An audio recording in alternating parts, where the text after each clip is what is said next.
Welcome to Your Need to Know. I'm your host, Catherine Reed, and today we're talking with the ARC of Northern Virginia. Joining me is Lucy Beadnell, who is their Director of Advocacy, and one of my favorite guests to have on Your Need to Know. Welcome, Lucy. Thanks so much for having me back. It's a joy to be here. We know every year it's something new. The work never runs out. The issues are never all resolved. So we'd rather be busy than bored, right? Well, see, I love your attitude about that. So this is kind of an update for us. I mean, the ARC of Northern Virginia advocates for those with intellectual and developmental disabilities. That is work that never ends. But you have a lot to tell us about things you're working on, updates. Please start wherever you want. Sure. Well, there's been something really fresh on my mind is recently there's been a lot of news coverage across the country and even locally about people with developmental disabilities being the victims of abuse, and specifically sexual abuse, which is something we've known our population is more vulnerable to than your average citizen for a long time. And I think we're starting to see some of those stories get told. And we are trying to use it as a chapter, as an opportunity to educate families about the resources that are out there to make their loved ones with disabilities what I call tough targets, right? Someone who's less likely to be abused. And so we've got a lot of all new uploaded within the last year webinars that we've recorded with social workers and counselors and therapeutic yoga instructors and all kinds of folks who work with people, social counselors, and then resource guides and toolkits and all kinds of things about how do you become that tough target. And a lot of that involves stepping outside of your comfort zone, mostly as a parent who usually has to take the lead on this, and doing things like correctly naming and labeling body parts and accepting that your loved one with a developmental disability is probably going to want a physical relationship or sexual relationship or otherwise romantic relationship with someone as they grow, and saying, don't touch yourself, don't talk about it, we're not going to do that, isn't a good fit, right? It means that people with disabilities aren't then able to clearly articulate what happened to them. They aren't likely to view someone approaching them as a possible predator as a predator, right? This isn't something I've heard about. There's no red flags being raised here. No one's ever mentioned this to me, but kind of taking everyday opportunities to talk about yourself, who you should always be comfortable with, who's always a safe person to talk to, what is the secret and when do we keep them. Those kinds of things are good knowledge for everybody to have and a great place to start. You know, I think that really has been lacking. You know, of all the discussion around family life education in the public school system and talking about age-appropriate lessons, this I think is probably what you're running up against, is what is appropriate and when is it appropriate, right? We had a bill this year, actually the ARC of Virginia did, and the General Assembly to mandate developmentally disability appropriate family life education for all students unless parents opted out, which seemed to me a common sense measure, right? We're already supposed to be talking about this. But you know, again, the whole point of marginalized populations is they're on the margins, so we're not thinking about them when we're thinking about the general population. And the bill failed.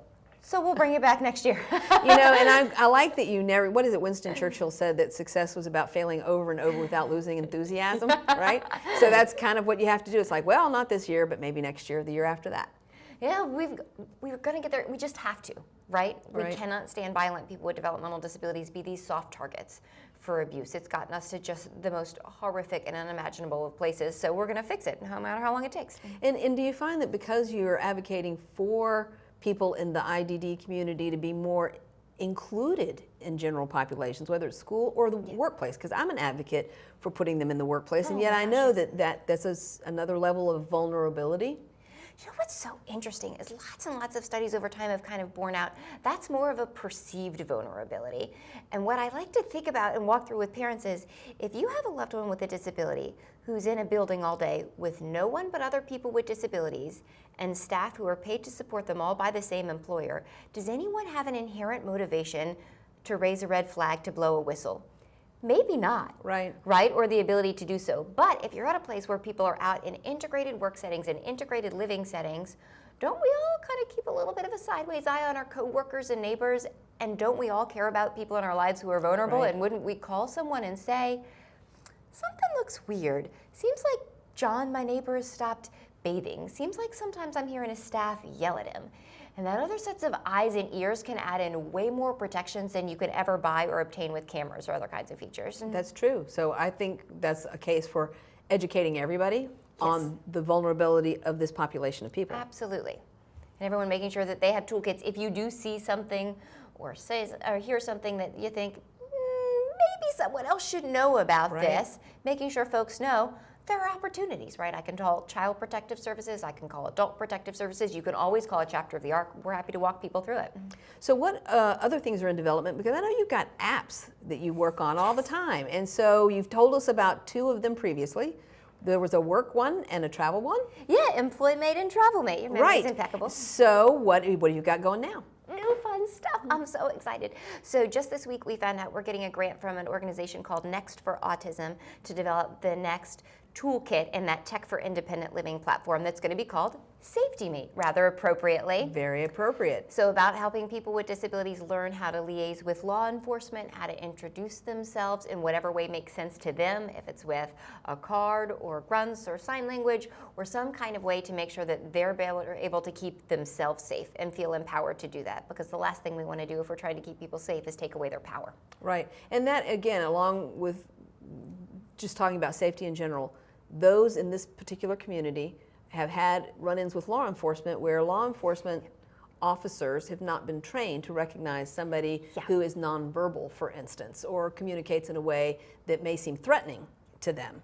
I will never forget years ago an amazing parent who had a child on the autism spectrum who himself did a lot of free trainings for police said the symptoms that someone on the autism spectrum may exhibit marry up very closely with the symptoms police officers are trained to recognize in someone actively using PCP.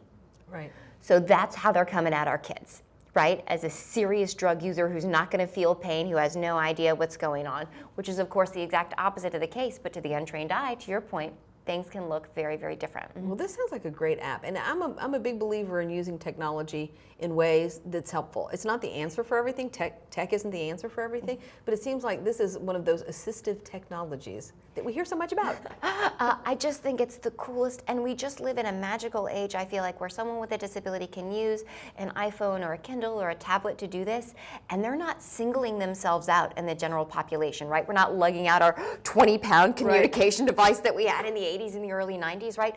We look and feel like everybody else who's just using technology like everybody else does to make our life better. So it's something that if they end up with a problem, and for example on our TravelMate app, if someone with a disability is having trouble, they get lost, they get on the wrong bus, whatever happens, they can show that iPad help screen to the bus driver, and people know how to operate an iPad, right? Helping them navigate through that is no longer a barrier either. See, I think this is great. And is this something that's unique to Northern Virginia, or are these things available everywhere? Oh God, what a cool question.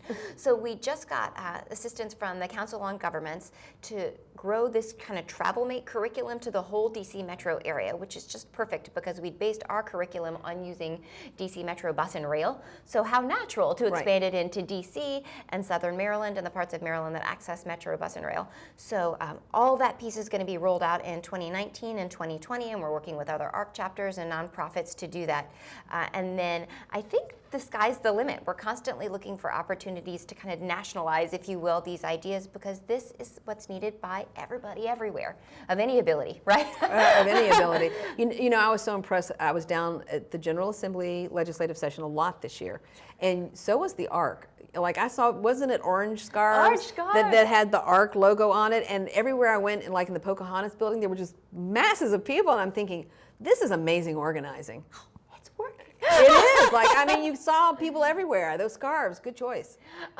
Isn't it cool? And so right at the bottom of the scarf, not only does it say the ARC, but it says a life like yours, which I think is the most brilliant and beautiful tagline for explaining what we're all about. People with disabilities want a life like everybody else's. Safe place to live, good job, friends, family, enough money to pay for fun things in life. Not so hard to understand when you couch it that way. So we've worked with ARC chapters all across the country, and we've used those scarves now for 3 or 4 years, so people pull them out of the closet, right? Building your brand, building your brand. Now, the important thing is the legislators recognize who they are and where they've come from. So tell me, let's start with the good news first. So what were the highlights out of this legislative session? Sure. So last year, because Virginia operates with a biennium budget, last year we were granted 1,042 waivers. And a waiver really is a way to use services if you're someone with a disability. So when you're granted a waiver, it's not a piece of paper. It really is the option to order off a menu for example, employment supports or residential supports.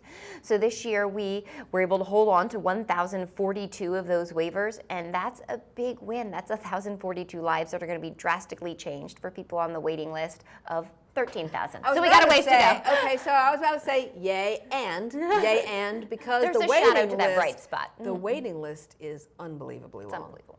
So our real focus now, I think, with the ARCs and our networks is going to be ending that priority 1 list, that list of people who are most urgently in need of services who never should have been waiting in the first place. Right. But between last year's and this year's budget allocation, we'll be at just over half of that waiting list eliminated, and we'll go back to take another bite at the apple next year. Okay, good. Another big win was there are some limits put on seclusion and restraint, which are really dangerous provisions, sometimes used in school settings against students with disabilities grossly disproportionately relative to the general population. We know this is related to disabilities, why students are being held and restrained. So to put some oversight and some safety mechanisms in place for that, which are going to literally save lives. That's great. And then another big win that everybody's been talking about 20 years in the making, I think, is that historically, insurance companies have not had to cover applied behavioral analysis, or ABA therapy, as it's commonly called for folks on the autism spectrum. And that therapy is something that can make a life-changing difference, especially if you get a lot of it and you get it on the young side.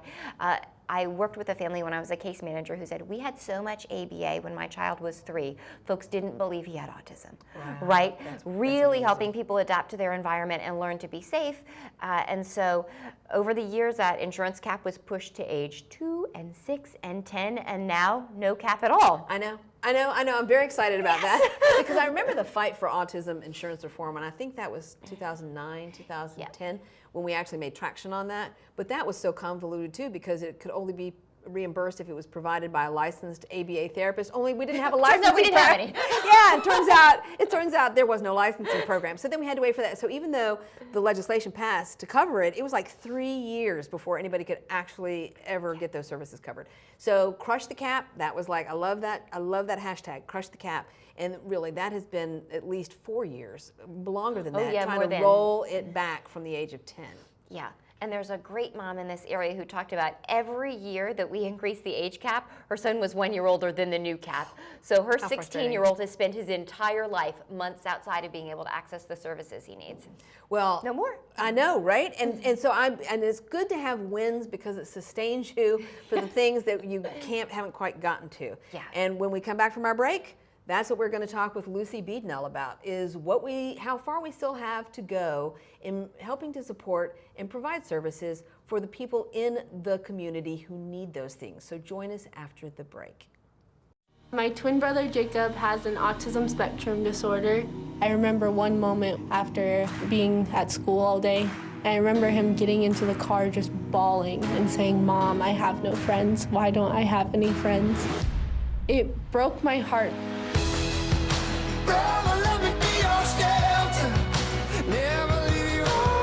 That was the moment when I realized that I needed to do something about this. I needed to make a difference in his life.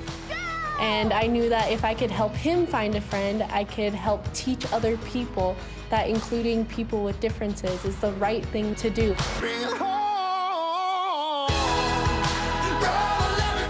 That was the inspiration behind my nonprofit, Score a Friend. Educating people to include people with differences is so important because when Jacob's included, he feels like he can succeed in life and he feels like he actually has a purpose.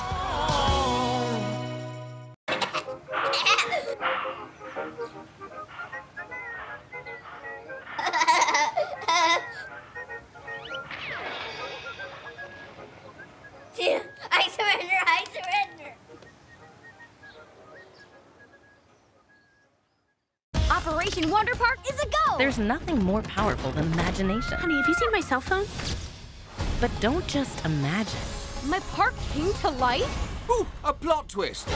Use STEM to build, create, She did it.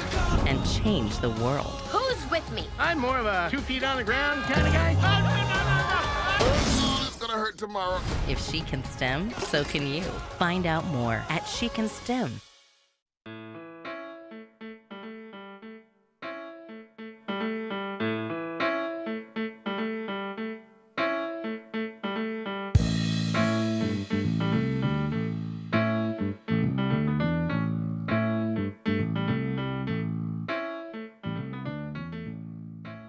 Welcome back to Your Need to Know. I'm your host, Catherine Reed, and I'm talking with Lucy Beadnell, who is the Director of Advocacy for the ARC of Northern Virginia. Thank you so much for being here, Lucy. Yeah, it's a treat. So we talked about some of the wonderful celebrations that we had, but now we're going to talk about sort of the things we still have to work on. Yeah. We're not going to never say die. So, so just because we did not get everything passed this legislative session, there's an opportunity for everyone to be involved next year. Yeah, for sure. So we're always going to have budget asks. Virginia tends to be one of the nation's underfunders of services for people with developmental disabilities, which has always struck me as kind of penny wise and pound foolish, right? Because when you don't provide services for someone to work, people aren't working, right? Right, makes sense. Let's get people to self-sufficiency and then provide fewer services that people consider entitlement programs. Yes. When you burn out parents, well, then people go into crises, right? And crises are expensive, and we always end up paying for those one way or the other. So one of the big hits that we had this year is we had put in for an increase in the rate that Medicaid pays our nurses. What we've been finding is that our population has a subset of folks who have really complicated and unusual nursing needs. Not super rare in our world, but rare in the population writ large. And so we tend to need nurses who are extra skilled, extra energetic, right? Are really willing to go above and beyond. And our Medicaid is paying nurses like 30-40% below market rate for the average nurse, and we need someone who's way above average. So I've talked with some families who've had to put young children in nursing homes because they can't find nursing care at tremendous expense and a great detriment to the family and most importantly to the person with a disability. But if you can't get care in the home, like I said, you're being penny wise and pound foolish, right? And so that provision to put in more funding for nursing rates failed, and our provider community at large had said, if you can pay us a little bit more, we can maintain our staff and be more successful at getting people into integrated housing and integrated jobs, which are in line with national best practices and cost the Commonwealth way less in the long run, and that wasn't a win. So we'll be back next year at the start of the big old budget again. Right, and that has over time been a problem in Virginia. Yeah. The dismantling of the training centers, because the Justice Department does feel that integrated housing and integrated, supports need to be not in a institutional setting. Right. We've just way moved away from that model finally, and Virginia is one of the last states in the country to see.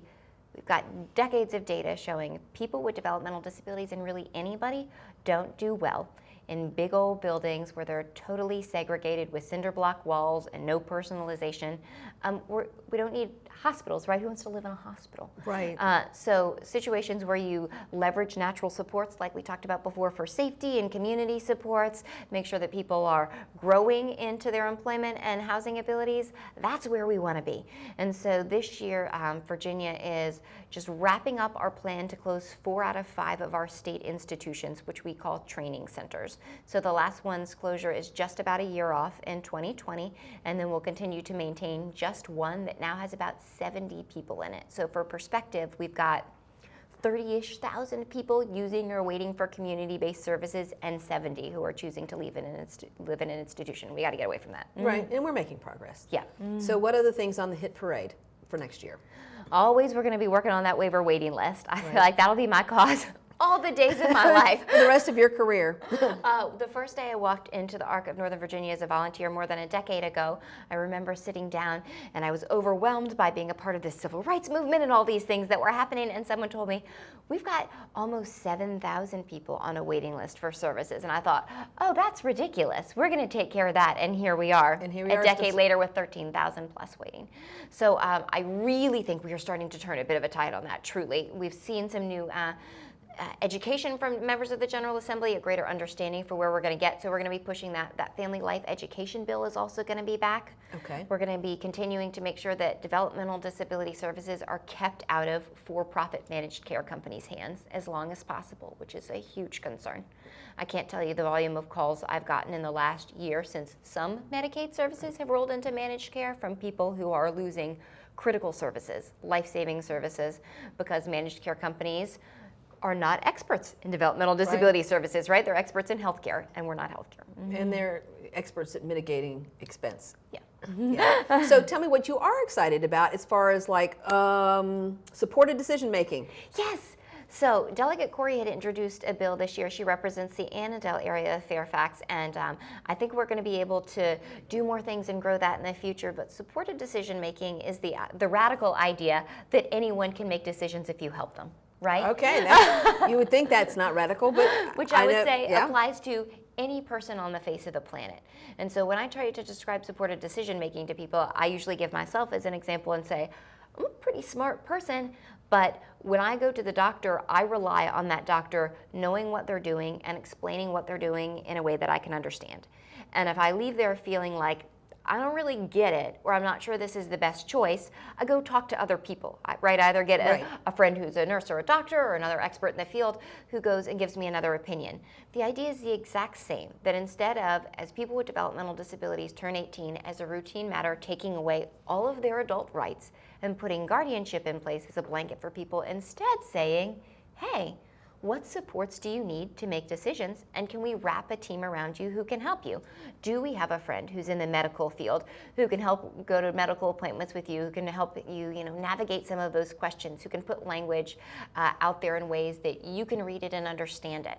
And so it really has been a shockingly heavy lift, I think, to get folks on board with that, because much like the illusion of safety in isolated settings, guardianship, I think, has produced an illusion of safety for some families, insofar as I think a lot of families thought this meant that someone couldn't be prosecuted by the courts if they committed a crime. Well, that's not true, right? Wow. Or they thought that someone would still be able to have some of their rights, and that's not true, right? And so really, I think guardianship wasn't quite what it was set up to be, and we're working to backfill that hole with supported decision making and other options that are free or incredibly low cost, and build that natural support network, which is another way to keep people safe, keep them in integrated services, make sure we're doing best practices. It also gives them agency. Yes. It gives a human being agency, because we're talking about people on a spectrum anyway, right? There are people who need more supports, there are people who need fewer supports, Yep. in a variety of ways. But to take an adult's sense of agency completely away from them is not good.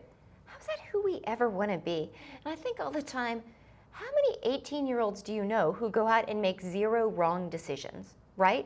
We are all expected in adulthood to make bad decisions and to learn from them. And one of the things that has always struck me as so peculiar is we in the American workplace can come in and say like, oh, I'm drowning in credit card debt. Oh, I'm like way hungover. Like, oh, like I fed my kids cereal for dinner 15 nights in a row. Like, right? Like, we're maybe not all keeping the lids on all the pots, and we laugh it off. And part of our shared life experience is saying, yeah, me too. Right. But when someone with a disability says, I'm having trouble managing my money, I overspent on something, our instinct for too long has been to say, then you can't make decisions about financial choices, right? Instead of saying, let's help you understand how to make them. Do you have the supports you need? Let's get you there, which is what we should be doing for everybody. And I think sometimes people with disabilities end up in this trap where our expectations of them are higher than anyone else, right? They have to be perfect to keep the same rights and opportunities granted to everyone else, but our expectations of them are very low, right? We don't think you can do any of this. Our instinct is always going to be to pull back, and we're turning that tide.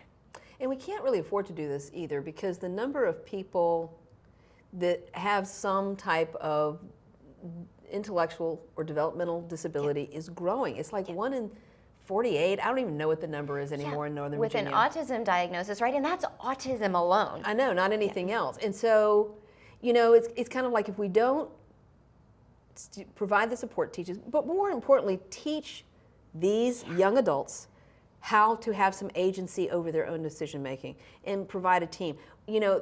Our services can't support, and families cannot take guardianship for the entirety of someone's life. It doesn't make any sense anyway. Yeah, well, and it puts families in a scary position where sometimes mom and dad think that guardianship's going to offer them some kinds of protections that it doesn't really.